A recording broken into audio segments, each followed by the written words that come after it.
Good day, everyone, and thank you for participating in today's conference call. Joining us today from AgEagle is Chief Executive Officer and Chairman of the Board, Barrett Mooney, and Nicole Fernandez-McGovern, AgEagle's Chief Financial Officer and Executive Vice President of Operations. Following Barrett and Nicole's prepared remarks, both company officers will respond to questions that were previously submitted via email by analysts and investors. Before I turn it over to Barrett, I would like to remind you that during today's call, including the question and answer session, statements that are not historical facts, including any projections, statements regarding future events or future financial performance, or statements of intent or belief, are forward-looking statements and are covered by the safe harbor disclaimers contained in the company's public filings with the SEC. Actual outcomes and results may differ materially from what is expressed in or implied by these forward-looking statements. With that said, I'll turn the call over to AgEagle CEO. Barrett, please go ahead. Thank you very much, Dagmar, and good afternoon, everyone. I'd like to start this call by inviting Nicole to review AgEagle's key financial highlights relating to our performance during the third quarter, after which I'll provide commentary on what we accomplished in Q3 and then provide you with details on our strategy for Q4 and 2023. Nicole, over to you. Thanks, Barrett, and thank you all for joining us today. Yesterday, we filed our 10-Q with the SEC, which is accessible on the sec.gov website and on the Investor Relations section of the AgEagle website. Additionally, we announced some key highlights from our 10-Q via press release this morning, which I'd like to recap here. For the 3 months ended September 30th, 2022, total revenues were $5.5 million compared to $2.0 million in the prior year period, an increase of $3.5 million or 172%. This increase was primarily attributable to revenue generated from our sales of our EV line of drones as part of the SenseFly acquisition that we completed in the fourth quarter of 2021, which contributed to $2.1 million this quarter. Additionally, our quarterly revenue growth was fueled by a 71% increase in the sale of the Altum PT and Red Edge PT sensors, which pushed total sensor sales to $3.3 million compared to $1.9 million in the prior period. Our software subscription sales increased 36% to $153,000 compared to $112,000 in the prior year's third quarter, which primarily due to an increase in subscriptions for Measured Ground Control. The company's loss from operations totaled $5.1 million compared to $3.8 million in the same year ago. This increase is primarily attributable to increased general and administrative sales costs and increased new product development costs related to our SenseFly acquisition in 2021. The increase was also attributable to a decrease in gross profit margins due to supply chain constraints. During the 3 months ended September 30th, AgEagle satisfied in full and payment for its 2021 acquisitions of MicaSense, SenseFly, SA, and Inc. at a 50% discount of the original holdback amounts associated with the acquisitions.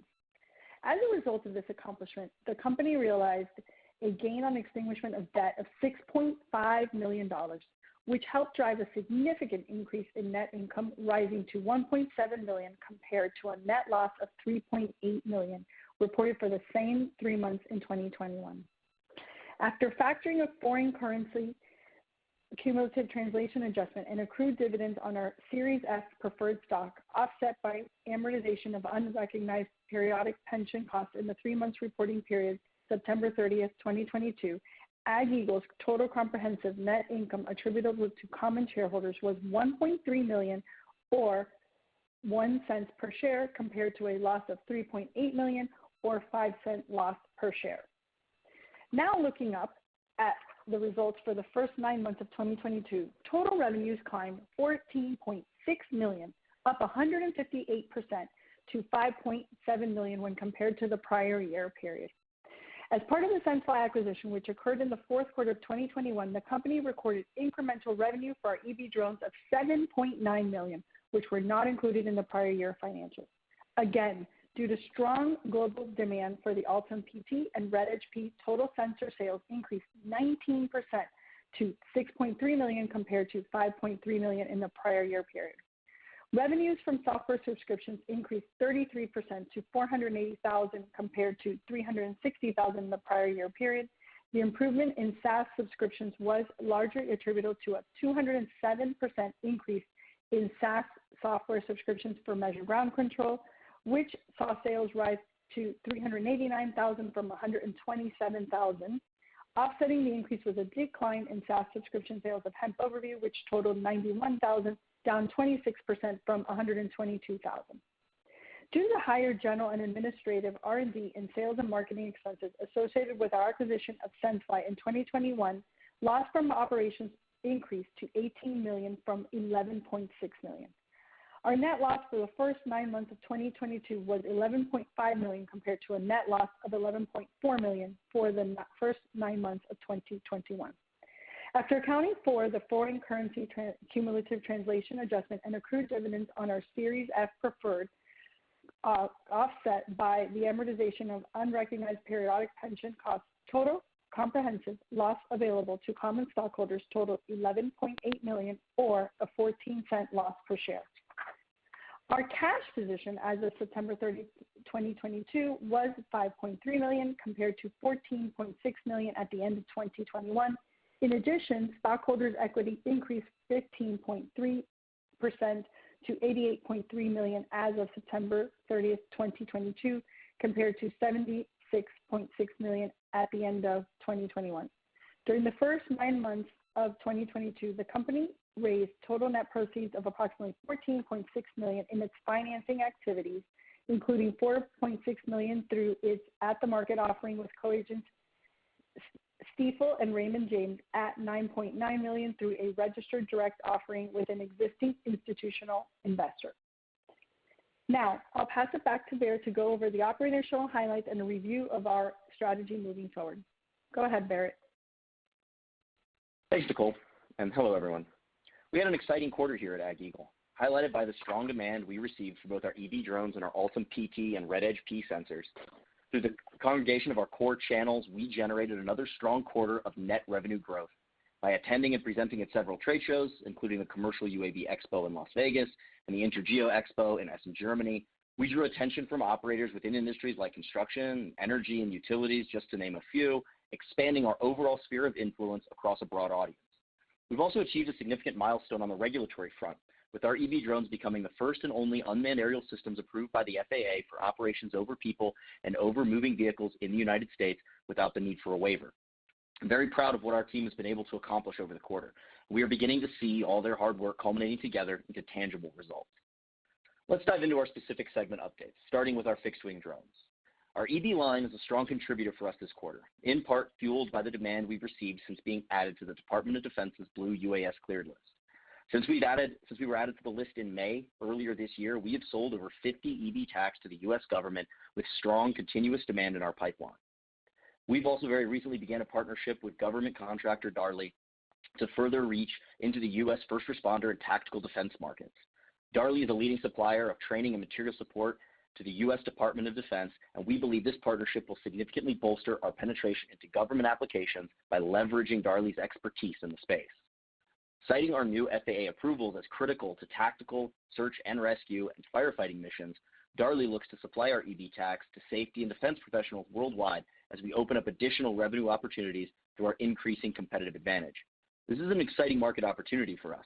We're pushing tirelessly to unlock the full value of this revenue stream. As I alluded to earlier, we recently announced that our EBX series drones became the first and only unmanned autonomous system to be approved by the FAA for advanced drones operations over people and moving vehicles. These approvals allow EB drones to operate without an FAA waiver over people and moving vehicles, which is often a difficult and costly process for our customers. This brings additional commercial use cases for our drones and demonstrates our ability to bring industry-changing technology to practical operations. We've built a competitive moat for ourselves with our regulatory wins in Europe, Canada, and Brazil as well. And our latest win with the FAA has put even more distance between us and our competitors. We expect these waivers will be strong catalysts towards additional commercial orders from safety-minded industries.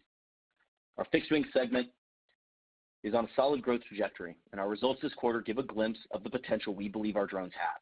With the strong demand we have in our pipeline and the recent FAA approval, we are focused on delivering best-in-class drones, capitalizing on the momentum we've gained. Moving on to our sensor segment. Our sensors, spearheaded by the Altum PT and the Red Edge P, have continued to generate consistent demand, resulting in strong sales this quarter and providing meaningful growth to our top line. In the first half of the year, marred by supply chain constraints and headwinds in the broader environment, we began accruing a strong backlog for our sensors. This quarter, we made material progress in addressing that backlog, and we expect to fully service our orders by the end of the year. Our sensors have repeatedly proven their capabilities in a multitude of use cases and have been venerated by industry professionals. Our sensors unlock details that, when paired with the correct data analytics tools, offer tremendous insight within forestry, conservation, agriculture, and the utility sectors. We'll continue to improve and increase our line of unique and charismatic products for our customers who require high-quality data and insight. Moving to our software division, Measured Ground Control and Hemp Overview, our software division has contributed much to AgEagle than what our sales figures show. Since we embarked on this journey, we have leveraged our software technology within our fixed wing and sensor division, allowing us to give our customers a full stack package using in-house developed technology. We continue to maximize the assets we have and evolve our user experience in our other core products. We believe that ground control has potential to play an integral part in the overall drone space, particularly with commercial drone operators, and we'll continue to develop that strategy. Now, I'd like to touch on a few corporate initiatives we've been working on as part of our one company approach. During the quarter, we also welcomed the launch of our new website, which brought together our various product channels.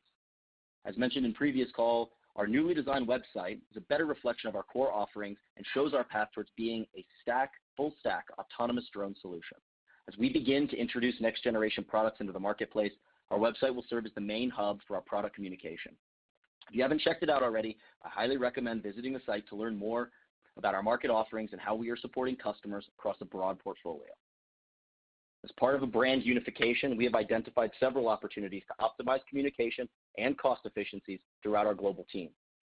To further foster a stronger corporate culture and create valuable bonds within the team, we have chosen to consolidate our U.S. operations and transition to a centralized location near Raleigh, North Carolina. Based on production capabilities and stock inventory levels, we are targeting a year-end move and are offering our team members relocation and work-from-home options as applicable to their current roles. We will not be reducing or slowing down our U.S. manufacturing capabilities in any way. This move will only help us reduce our costs. It will also create a stronger foundation throughout AgEagle and make us a more connected company. With the speed at which AgEagle is growing, I believe this move will be integral to our ability to stay disciplined, structurally organized, and rooted in our core beliefs. As we wind down our office spaces, we should see some reductions in our operating costs flow through the beginning of next year. Our move to North Carolina is an important step towards reestablishing our core identity and company culture and bringing our team closer together. Our bottom line will begin improving as a direct result. We will allocate the freed up capital towards projects that we believe will be immediately value accretive to our platform. Overall, we delivered another solid quarter and continue to position AgEagle for success. We're seeing consistent, strong demand for our hardware products, while our software assets are evolving to create commercial opportunities in fast-growing industries. With new FAA approvals in place, we are excited to capitalize on our regulatory first. Over the long term, I'd like to reiterate our focus on profitability. We've already taken steps to reduce our spend, and we're going to evaluate more programs in the coming months to improve our operating margin. Our platform has been rigorously tested, and we have proven that our products have a strong value proposition to our customers across various industries. Our mission has always been to unlock the value of AgEagle for our shareholders and position ourselves for long-term profitable success, and we firmly believe we remain on track to accomplish that mission. Now I'll turn it over to Nicole for some Q&A. Great, Barrett. Let's address the questions we received from our investors today. With the success of the EV-TAC and now new FAA approvals, where do you see the EV line going next? It's a very great question. I mean, our EV line and fixed wing, our EV line is growing. We have opportunities ahead of us. The fixed wing drone market continues to have tremendous potential. Lightweight, high endurance, autonomous aircraft can travel in such a manner that continues to give high quality data back to its operators with efficiency and sustainability. And that remains a valuable tool to industry professionals. We have quite a few new tricks up our sleeve with the next generation of UAVs that we've been looking into. Not much more we can say about that at this time, but we have been spending our R&D time wisely this year, so stay tuned. Great. So next question. As you have success with your reseller and distribution network, do you still see your overall sales model shifting to a B2B focus with a direct sales approach? One thing to understand is that our value-added reseller model has very specific advantages for us. While we may not be able to announce all the deals that come through this network as readily, we are able to deliver our customers an overall better experience. They can work with someone locally, and in many cases within their own country, that has handled our products and knows how to operate them. Many of our VARs offer training and additional services and products that work with ours to enhance the customer's value output. So no, I wouldn't call it a shift. We value our VARs and their offerings to customers. We do see several areas where a partnership or direct fleet sales approach may be better suited to being direct between us and a large enterprise, and we continue to evaluate all those opportunities to improve the delivery of our products to our core customers while simultaneously expanding our market reach. Great. Next question. As the drone industry remains fragmented and valuations are coming down in the marketplace, how are you thinking about M&A strategy in the near to midterm? At the current moment, we're watching the market very closely. M&A has been a growth strategy for us in the past. The better part of this year has been about coordinating and unifying the acquisitions that we've already made. So that has given us the opportunity to take stock, evaluate the assets we have, and really chart a course for the future with the tools currently at our disposal. So we're very interested to watch how the market shapes up in the coming year and see what partnerships, collaborations might show up that would increase our value offerings to our customers. And then, at that time, we'll start to look at what the merger and acquisitions landscape looks like. Great. Are there any partnerships in the pipeline with any other drone manufacturers to help expand your footprint in the industry as a whole? So partnerships, in my view, are key to success in a fast-growing, highly technical industry. We are constantly reviewing the market, potential collaborators, and gaps within our own org to find value-add relationships that will improve our customers' user experience. So at AgEagle, we believe that effective collaboration will continue to grow the industry so that we're not just constantly fighting our competitors for a larger slice of the pie. We're actually growing the pie through collaboration and seeing a meaningful revenue gains, through that portion of our expansion. So there's no news to report at this time, but do stay tuned for more to follow in the coming months because we see partnerships as a key opportunity for an industry like the UAV industry going forward. So the last question for this afternoon is, with your organization seeing success across a multiple of industries, do you expect to eventually move away from the ag portion of your company name? We're a company with its roots in agriculture. We still serve the agriculture community with a variety of high-performance products that are ideally suited to meet that industry's needs. While like many companies, we are growing to find that the skills, products, and techniques used in ag are transferable to additional industries, we're still focused on delivering value at the field and plant-based research level. As a question discusses some corporate rebranding, we're going to continue to provide value to our customers, and corporate rebranding is a big undertaking. One day that might be part of the discussion for a call like this, but not yet.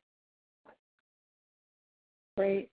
This does conclude our last question for our Q&A section. I'd like to thank you all for joining our webcast today, and I'd like to thank you all our shareholders for their continued support. We appreciate you staying with us throughout this journey. Barrett and I look forward to sharing our continued progress in our next corporate update webcast. Operator, back to you.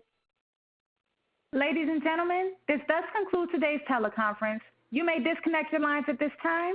Thank you for your participation.